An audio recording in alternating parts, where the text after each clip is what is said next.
Welcome to Brighten Mind Podcast. I'm your host, Vicky Parchimento.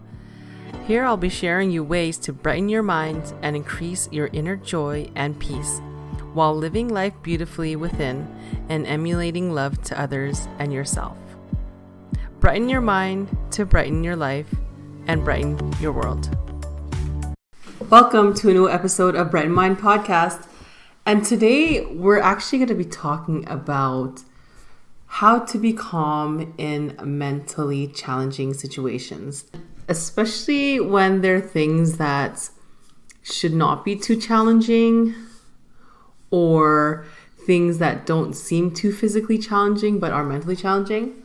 And the analogy I'll be using a lot today is actually golf. It's because I do play golf myself, started last year. So it might not apply to you when it comes to these certain sports, but almost every sport you can see, especially with like NBA players, when it comes to playoffs or when it comes to finals, like even when I watched the most recent hockey NHL finals, it's mentally challenging because you have to make sure you stay calm in these situations, especially when you got everyone on your back, especially when you are one of those players. But when it comes to individual things as well, it also can take a big toll on you. And the one thing that I realize is that when you're mentally challenged, especially on your own, it's things that you're creating. It's like self-inflicting. And when I say self-inflicting, I mean when you're out, again, I'll be using golf as an example.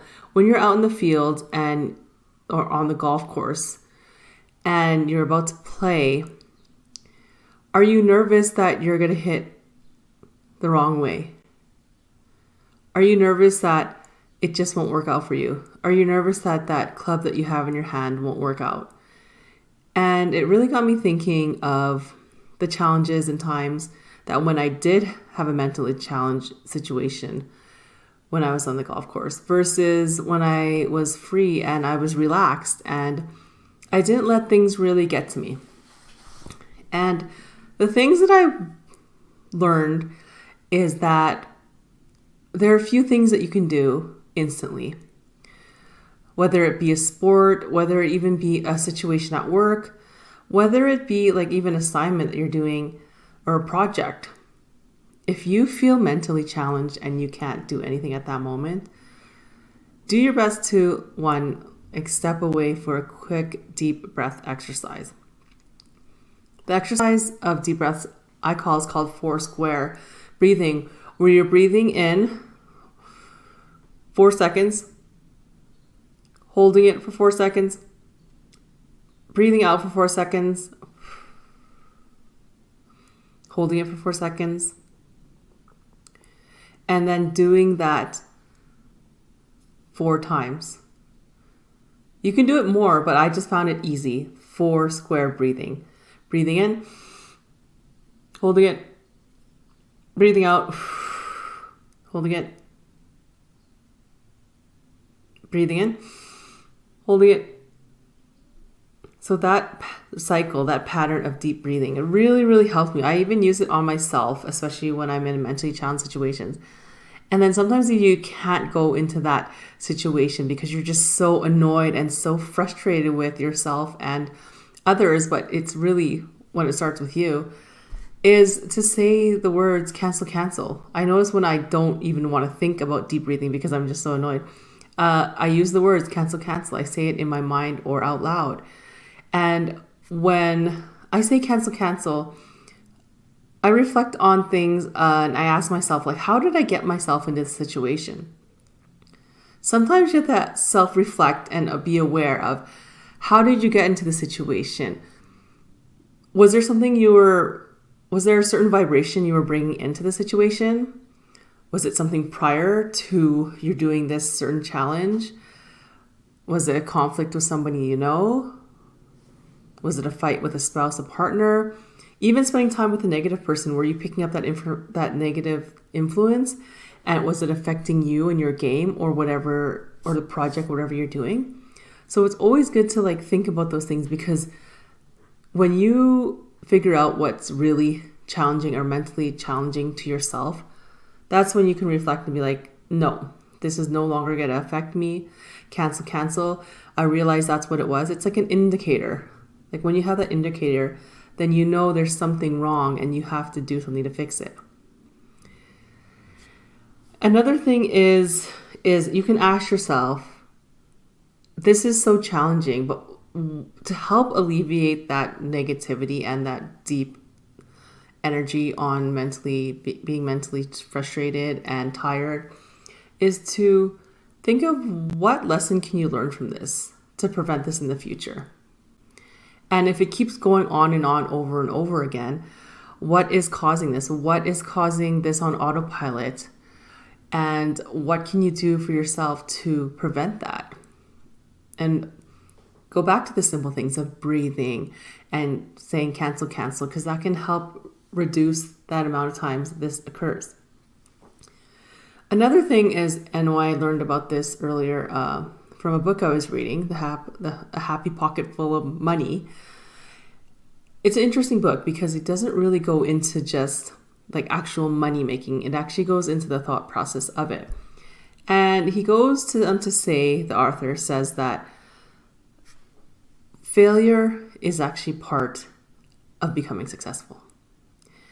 And yes, people say failure, you need failure, this and that. But when you're actually in the moment of failure, it's tough. It's tough to be like, wow, like, why did I fail? And yeah, this is just part of it. Let's just move on. It's really tough. But if you realize that it's just a natural law that you actually have to have that failure in order to know where you're going. Without failure, you wouldn't know success is. Without hatred, you wouldn't know what love is. So I know there's a yin and yang there, and there always will be. But for you to help just remove yourself from that thinking of failure is the worst thing in the world, when it's actually like a lesson, can really, really help you move up to what you want in life. When I say want, I actually mean anticipate and desire. And another thing you can do is also meditate, even if it's just for 5 to 10 minutes. This includes the deep breathing, the 4-box breathing, and just breathing in again, like 4 seconds, holding it, breathing out 4 seconds, and then holding it 4 seconds. Like that's an easy way to meditate. Another way is also yoga, just doing little stretches, focusing on your deep breath, or just sitting there and just like closing your eyes, even just for one moment, and just focusing on your breath can really help you in mentally challenging situations. And when I think about like solutions and like what can be done in order to like calm yourself on your own, it really is that solution of like stepping away. And if you're in a moment where you can't step away, what you can do is go to the washroom, because that's one thing that you for sure can step away from, especially if it's in a meeting or if it's something where you feel like you can't step away from. Step away and say you have to use the washroom. Go to the washroom, do your quick deep breathing, and really focus on what you can really learn from this. Otherwise, the more you stay in that situation, the worse it gets. Hamster on a wheel, just going over and over and over. Or even better, it's like a snowball effect where just you roll it downhill, it gets bigger and bigger, unless you're able to stop it. That's one of the ways. And remember why you're doing this, what you're doing at the moment. For example, I mentioned golf it's very mentally challenging. It does look like an easy sport. You're basically just using a stick to like hit a club to hit a small white ball. But it is very technical in a lot of things in your mind.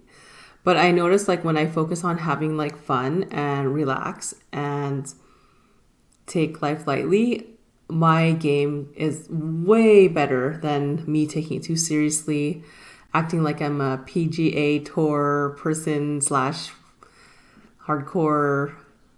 Yeah, anyways. And I find I don't play as good. So you guys gotta take life lightly and just I have to remind myself too as well, because sometimes it really gets to me. As a HSP, highly sensitive person, sometimes I do take myself so seriously. And when I take myself too seriously, I feel like it's just so draining, mentally draining.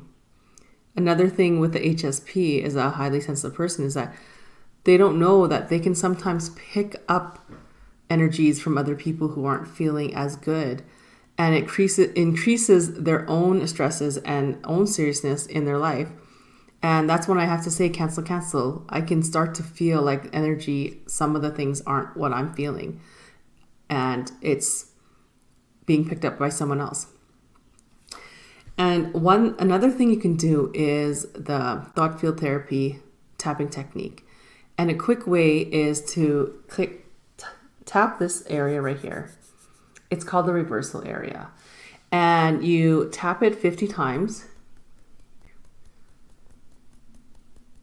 So this is canceling out reversal, meaning anything opposite of what your body or mind should be doing, like being calm versus like uptight and stressed. Like this makes a big difference too. Just tapping this meridian point. Like a quick tap that you can do. Like even if you're in a meeting sometimes, like I have to put my hands underneath the table if I'm at a work or a certain project and it's like challenging, just tap underneath so I can get my mind back to where it needs to be on these situations. So it really comes down to, the deep breathing, taking life lightly, and saying these cancel words, and also like learning from what you're doing, and also how you can be better. How you can be better is by looking at that failure and checking out like what you can do to be better. And so that's what I want to discuss today. And just make sure to comment below if you have mentally challenging situations and like what you currently do. Like, of course, again, like, subscribe, and also turn on notifications, because the more people know about this information, the more they can brighten their mind, to brighten their self and to brighten the world. Also, if you want more information on how to handle mentally challenged situations, or just like brighten your mind in general, click the link below for my free course, Brighten Mind Blueprint. It was once a paid course, but I'm giving it to you for free for watching my video and just tuning in and just like helping the world to brighten your mind, to brighten your life, to brighten the world. Thanks again. I'll see you on the next episode.